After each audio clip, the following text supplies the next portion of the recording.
தென்னாடுடைய சிவனே போற்றி, எந்நாட்டவர்க்கும் இறைவா போற்றி. அனைத்து தமிழ் உள்ளங்களுக்கும் கனிவான வணக்கங்கள். அனைவருக்கும் இனிய ஆங்கில புத்தாண்டு நல்வாழ்த்துக்கள். பிறக்கும் இந்த புதிய ஆண்டில் உங்கள் வாழ்வில் மிகுந்த சந்தோஷமும் வளமும் பெற்று புதிய இலக்குகள், புதிய வாய்ப்புகள், புதிய வெற்றிகளுடன் இந்த 2024ஆம் ஆண்டு அமைய எல்லாம் வல்ல இறைவனை வேண்டி விரும்பி கேட்டுக்கொள்கிறேன். நிகழும் ஸ்ரீ மங்களகரமான சோபகிருது ஆண்டு ஜனவரி மாதம் 1ஆம் தேதி மார்கழி 16 அன்று பஞ்சமி திதியில் மகம் நட்சத்திரத்தில் கௌளவம் கரணத்தினில் சித்தயோகம் கூடிய நன்னாளில் இந்த ஆங்கில புத்தாண்டு பிறக்கின்றது. புத்தாண்டின் கிரக நிலைகளை ஆராய்ந்து பார்க்கும்போது குரு பகவான் மேசராசியில் வக்ர நிவர்த்தி அடைகிறார். ராகு பகவான் மீனராசியிலும், சனி பகவான் கும்பராசியிலும், புதன் செவ்வாய் சூரியன் தனுசு ராசியிலும், சுக்கிரன் விருச்சிக ராசியிலும், சந்திரன் சிம்ம ராசியிலும், கேது பகவான் கன்னி ராசியிலும் சஞ்சாரம் செய்கின்றனர். மே 1ஆம் தேதி குரு பகவான் மேசராசியில் இருந்து ரிஷபராசிக்கு பெயர்ச்சியாகின்றார். அக்டோபர் 9, 2024 குரு பகவான் ரிஷபராசியில் வக்ரகதி அடைகின்றார். இதனால் அனைத்து ராசிக்காரர்களுக்கும் யோகம் அடைவார்கள். ஜூலை 29ஆம் தேதி முதல் நவம்பர் 15ஆம் தேதி வரை சனி பகவான் வக்ரகதி அடைந்து பின் நேர்கதி அடைகிறார். அதிரடி சரவடி. புத்தாண்டு இன்னும் சில வாரங்களில் பிறக்கப் போகிறது.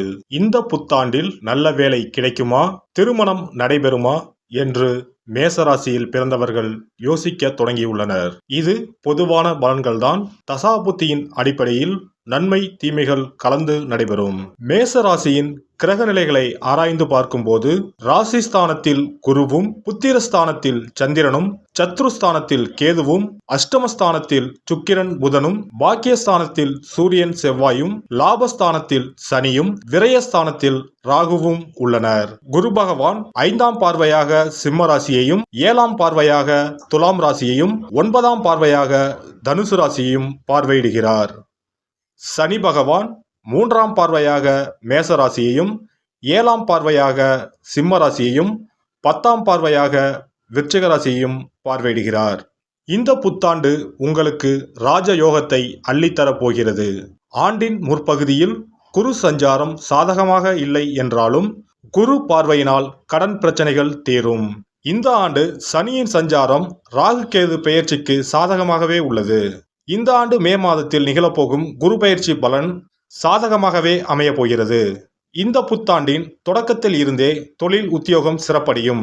இதுவரை தடைப்பட்டு இருந்த தொழில் கொஞ்சம் கொஞ்சமாக விறுவிறுப்படையும். பரம்பரை தொழில் நல்லபடியாக செழித்து வளரும். விரயராகுவினால் தொழில் சம்பந்தமாக வெளிநாடு செல்லும் யோகம் உண்டாகும். லாப சனியால் தொழிலில் லாபம் அதிகரிக்கும். செய்யும் முயற்சிகளில் வெற்றி கிடைக்கும். ஜென்ம குரு குடும்பஸ்தானத்திற்கு மாறப்போவதால் குடும்பத்தில் குதூகலம் உண்டாகும்.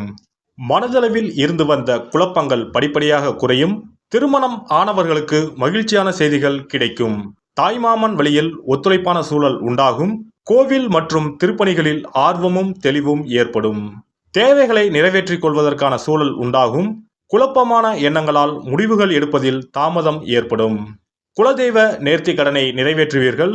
பொருளாதாரத்தில் இருந்து வந்த நெருக்கடியான சூழல் மறையும். கடின உழைப்பிற்கு பின்னே நினைத்த பணிகள் நிறைவேறும். விருந்தினர்கள் வருகையால் வீட்டில் கலகலப்பான சூழல் அமையும். புதிய பொறுப்புகள் கிடைக்கும். நண்பர்களின் வழியில் ஒத்துழைப்பு ஏற்படும். செயல்பாடுகளில் இருந்து வந்த எதிர்பார்ப்புகள் படிப்படியாக குறையும். பணி சார்ந்த புதிய வாய்ப்புகள் சிலருக்கு சாதகமாக அமையும். ஆடம்பரமான சிந்தனைகள் மற்றும் பொருட்கள் மீதான எண்ணங்கள் மேம்படும். உடல் ஆரோக்கிய பிரச்சனைகள் குறையும். சிந்தனைகளில் தெளிவு ஏற்படும்.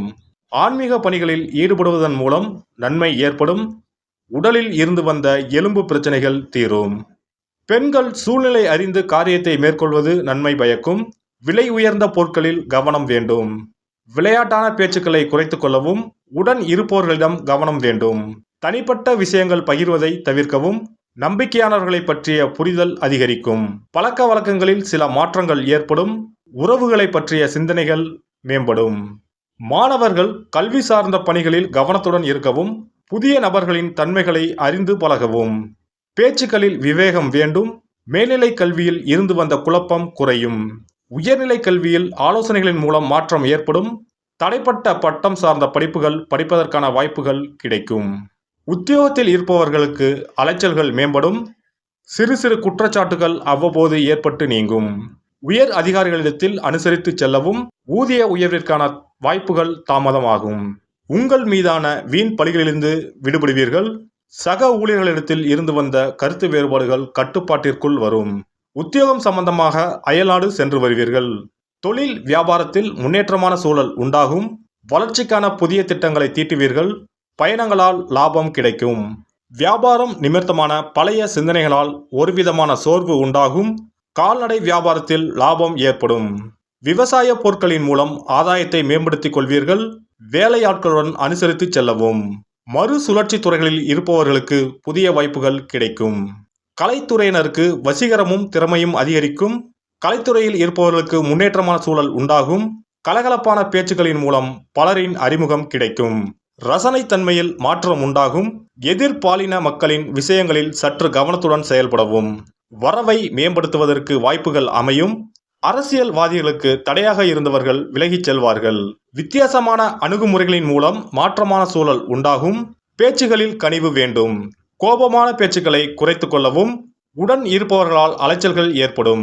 கட்சி நிமித்தமான உயர் அதிகாரத்தில் சூழ்நிலைக்கு ஏற்ப செயல்படுவது நல்லது. செவ்வாய்க்கிழமை தோறும் முருகப்பெருமானை தீபம் ஏற்றி வழிபட மனக்கவலைகள் தீரும். வாழ்க்கையில் முன்னேற்றம் உண்டாகும். சிறப்பு பரிகாரங்கள்.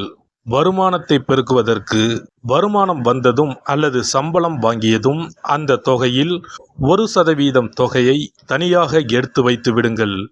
அந்த பணத்தில் பாலால் செய்த இனிப்பு வகைகள் வாயில் போட்டாலே தித்திப்புடன் எளிதில் கரைந்து வாயிற்குள் போய்விடக்கூடிய இனிப்பு வகைகளை வாங்கி ஆதரவற்றோர், சாலையோர பணியாளர்கள், தூய்மை பணி செய்வோர், ஆதரவற்ற நிலையில் வறுமையில் வாடும் குழந்தைகள் மற்றும் தொழிலாளர்களுக்கு கொடுங்கள். மகிழ்ச்சியுடன் உங்கள் கைகளால் இனிப்புகளை கொடுங்கள். இப்படி செய்வதால் சனி சுக்கிர யோகம் உண்டாகும். இதனால் வருமானம் பெருகுவதுடன் கையில் பணம் சேர்ந்து கொண்டே இருக்கும். வருமானத்திற்கு தடையோ பஞ்சமோ வராது. ஏதாவது ஒரு வகையில் பணம் வந்து கொண்டே இருக்கும்.